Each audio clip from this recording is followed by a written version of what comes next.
yes, this is the king of late night TV, David Bronstein. I got to tell you, my friends, if you want to hear this story, this is the story of the Chewy Japanese Steakhouse. The Chewy Japanese Steak. You got to go to part 1. Go to the David Bronstein, King Bronstein's World, Chewy Japanese Steak, which is the first one. This is part 2.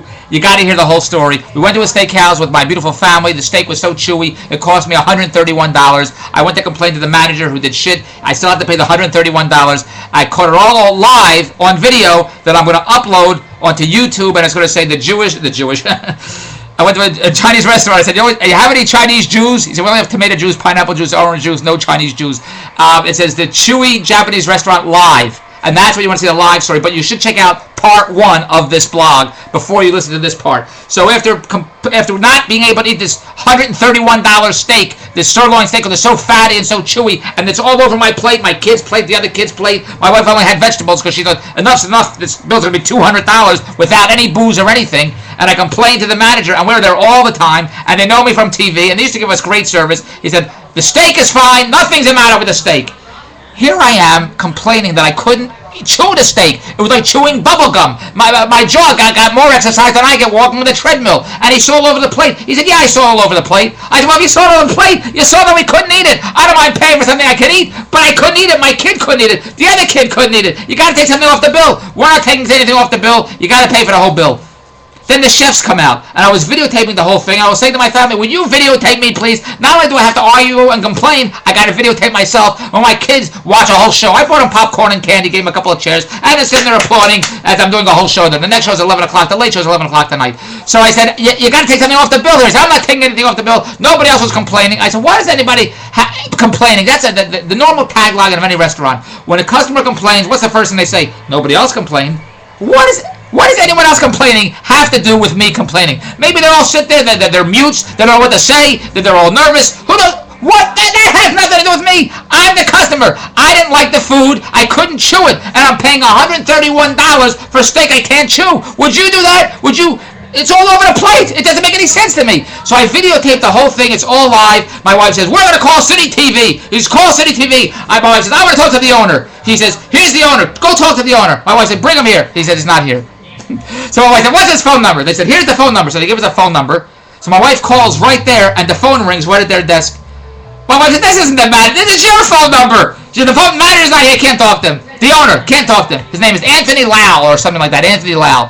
So then this manager walks in the back, comes back. I already spoke to Anthony. He says you have to pay the bill.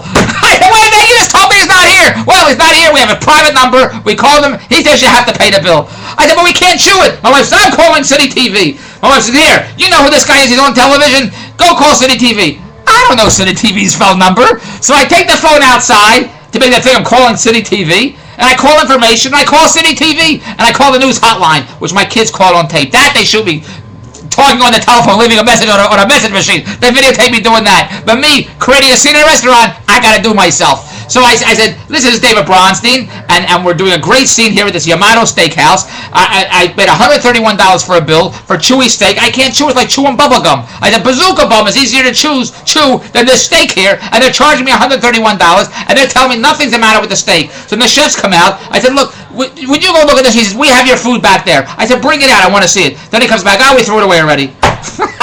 Now, I caught all this on tape, so I want you to watch the Chewy Japanese steak live, and you will see what happened. Finally, you could see that I don't make up this bullshit. It's all real. I took my family to this Japanese restaurant. We've been there for years. The service has always been great. The last time we were there, it wasn't that good, and it wasn't. And we complained they took one order off, and they should, because at these prices, at $26 plus tax, $30 a meal, and my wife didn't even eat until $131 and no booze. I shouldn't have to pay for it. One steak, one piece of meat, okay, two, but three, four, I can't eat. Enough's enough. I can't eat it. And raw meat's all over the table. There are people sitting on the table already throwing up disgusted. They're taking raw meat out of my mouth. My dog wouldn't even eat it. That's how bad it was. Sirloin steak. I complained about it. The manager says, you should have gotten the filet mignon. That's what he says to me. Who says these crazy things? So we had to complain. What's that? What happened when you got home? What happened when I came home? I had to make food for your kids. My kids were still hungry. I pay $131 for food, and my kids are still hungry. Does any of this make any sense to you? Well, I caught it all on tape.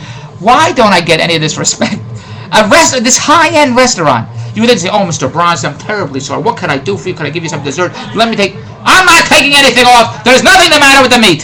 That's it. I said, no, there's nothing the matter with it. I just can't eat it. That's all. So I want you to check out the Japanese Restaurant Live. My wife's gonna figure out how to upload it, download it, whatever the hell you load it. Gotta load something on this, and you're gonna see what happened live at this Japanese restaurant. And check out Bronstein's World. Go to bronsteinsworld.com to see all my blogs. And I want you to go to these RSS feeds. My partner David Jackson told me go to Diggs and dig something up. Go to Diggs.com and RSS feeds and tell your friends and subscribe to my shows and do all these things so I can have more than 3 people, me, myself, and I, checking out my blogs. That's my blog for today. I'll talk to you tomorrow. But start subscribing and send the blogs all around. I need more action here because my wife ain't giving me any. Goodbye! The Japanese restaurant gives me more action than my wife. Hey, goodbye!